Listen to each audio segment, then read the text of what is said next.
Thanks for checking out Not Another Shooting Show on YouTube. Make sure you like this video and subscribe and hit the bell and all the things that you're supposed to do on YouTube. The rest of the stages from the Rushmore State Championship, I've got them for you here. A little preview, well, not preview, breakdown, whatever, walk through, talk through, thingamabobber. The first stage I shot in the afternoon was stage 9, and my video didn't work. So I have Jeff's stage for you. He shot kind of the same plan I did. This has 2 shooting areas with an array of targets over here that are all visible from pretty much the whole thing, except the one right along the wall there. So I'll just hit play and let the whole stage play through. And then there's that one there that you get there. Like I said, I shot this in pretty much the same order, but I did it differently than Jeff did. I probably shot it slower too, if I'm being honest. I started in the exact same location. You could start anywhere. There were some guys who started over on the right side. They liked that better. I wanted to charge the poppers at the end. I thought that would be super fun to do. So that's what I planned to do. Plus, at this point, I had already had my squib and my match had been torpedoed anyway. So I was just kind of going for it on a lot of stages. It was kind of fun to do that. So you start off with this one, and as soon as I finished this target, I started backing out and back straight to that corner as I was shooting. So by the time I got done with those targets, that target was exposed because it wasn't that far. It was only about, 10 feet to back up. And you shot this one and then immediately shoot the stack there. I reloaded going across here. Jeff did not. He reloaded going to the corner. So I shot those right targets as I moved up, and then hosed away on the steel as I was coming in, and that's pretty much how it went for me, and that's pretty much how it went. I shot that stage okay. I don't remember if I had a mic or not, but I thought that was one of the more fun stages in the match. There were several stages that had more than one shooting area, and when those are done right, I like it. I don't think there's any reason not to do separate shooting areas at all.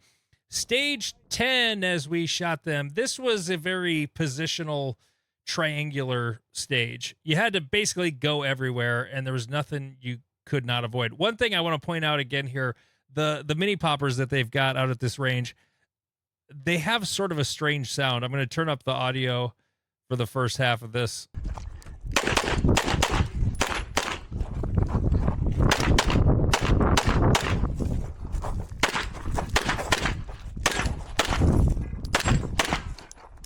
Just sort Fucker, of a go down!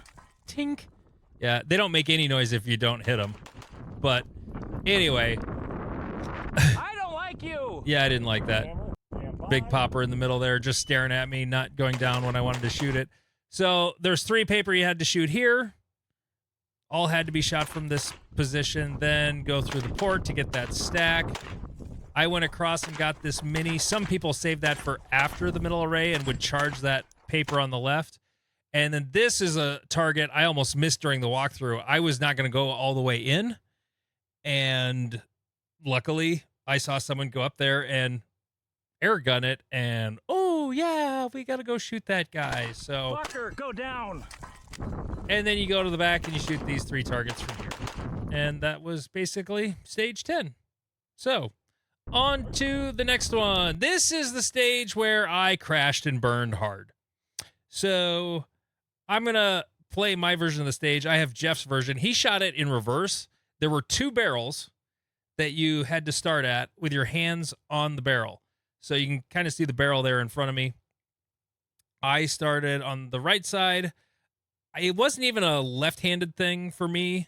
If you don't know, I'm left-handed. I just liked the way it flowed better. So this is how I chose to shoot it. You could shoot this one right off the draw and then sort of shoot your way into this part. Then you got to run to the middle. And that target and the stack on the left weren't really visible until you got all the way in there. Here's where I crash. So I stood up and shot what I could from my knees, and then I had to get up for one more target. And there it was. I was not having a good time at this match after that happened. It was just, There's so many things went wrong in the match, and it happens. It just sucked that it happened at a major. So there was my stage 6. Here's Jeff's stage 6. Here's the targets you didn't see because Jeff started with them. You heard me shoot him. You didn't see me shoot him. That last target was the one I could not shoot from my knees. I shot the others, and then crashed right there around that corner. This is the day after I shot it, so because Jeff was shooting the main match, I was on staff day. But it was basically go to the 3 places and shoot all the things as you went to them. But yeah, there you go. There was stage 6. Stage 7. This was a 3-per stage.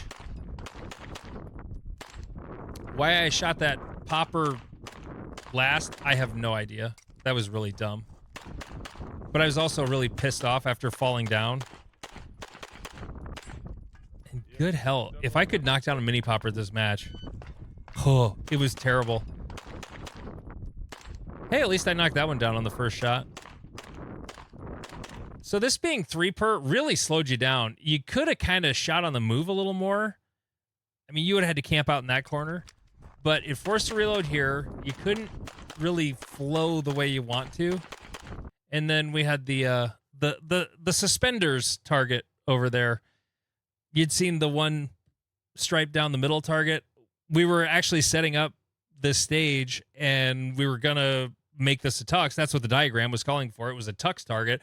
And I just said to Bruce, hey, what if we just don't tux it? We just leave the tape stripes. And he's like, oh, like suspenders. Sure. Why not? I'd never seen that in a match before, so figured why not? Let's do it. So they did it. And it wasn't super groundbreaking or anything, but it's most of the anguish of a tux target without making it super hard, I guess. Anyway, here's the last double bay. This was a fun little symmetrical stage. My stage plan originally was going to be just shoot all the stuff in the middle and then go to one side and then the other. I stole this plan from Tristan, who shot a really good score on it and had a good time on it. So I decided I would just do what he did. Step up, draw. I have to be super careful when I pick up my Glocks because they all have a big Glock store mag release paddle on it to make it easier to hit it, because my thumbs reach, but I can't really push them in all the way if I don't have that extra release. I've actually got one of those guns sitting right here. These are pretty nice. I like them. You can see it there. They send you the whole mag release and everything, and yeah, I like it.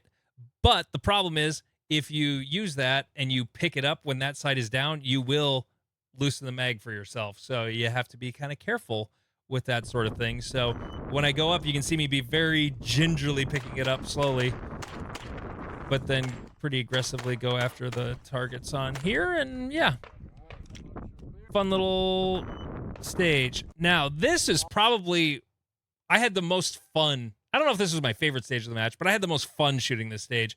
This was my last stage of the match. And what you can't see in this video is the left fault line is even with the edge of the wall there. But this one target is very available from over here. I'm left-handed. So I got my right foot all the way over. You had to start straddling the fault line there. I got as far left as I could get, like my right foot's up against it, and my left foot is very wide and out, because as soon as I hit the draw, I'm going to start pushing off with my left leg, do my scoop draw, and hose that target as fast as possible. And my first shot, I remember looking at it, was a 0.9. So it was a very quick draw. And then shoot one target through the port, and then the array at the end. I'll just hit play. Activator, steel, paper, and swinger. So and this was the way to approach it, with the exception, I saw Stephen Tomlinson shoot this stage, or I saw his video of this stage.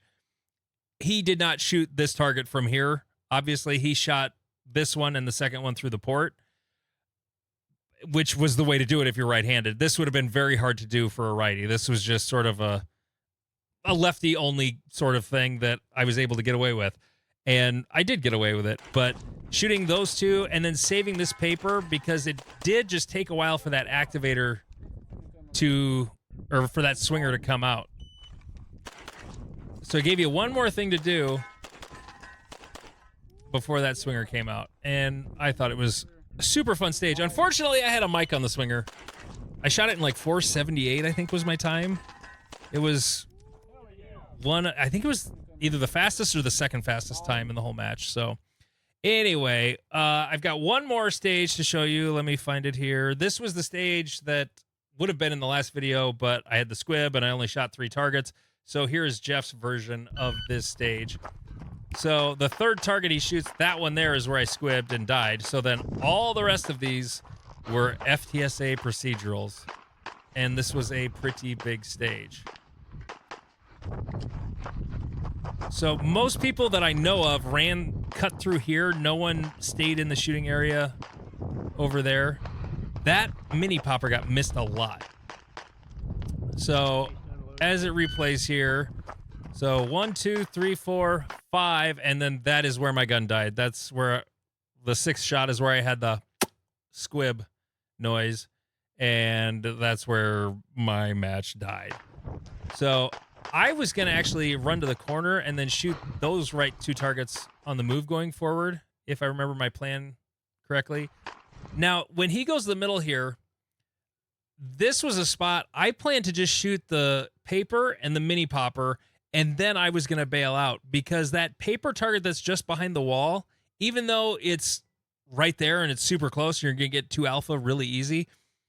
It was kind of awkward to get in and out going all the way up to that fault line there. So I was planning to just shoot the popper and the paper and then bail. Jeff's going to move forward and get all 3. And then I'll show you where you could get that later here. So when he gets over here, he finally knocks down that popper. Right here, this is the mini popper that was getting missed quite a bit. But then you can also see that paper was also available right there. And that's where I had planned to shoot it had I gotten to complete the stage. And then after that, there's just one more target you got to get way over here for. So, and there it was. That was all the stages from the 2026 Rushmore State Championship. Thanks for watching all the way to the end here. NotAnotherShootingShow.com is our website. Make sure you listen to the podcast. Well, right here on YouTube or also on Spotify, Apple, and pretty much anywhere else to get your podcasts. Thanks.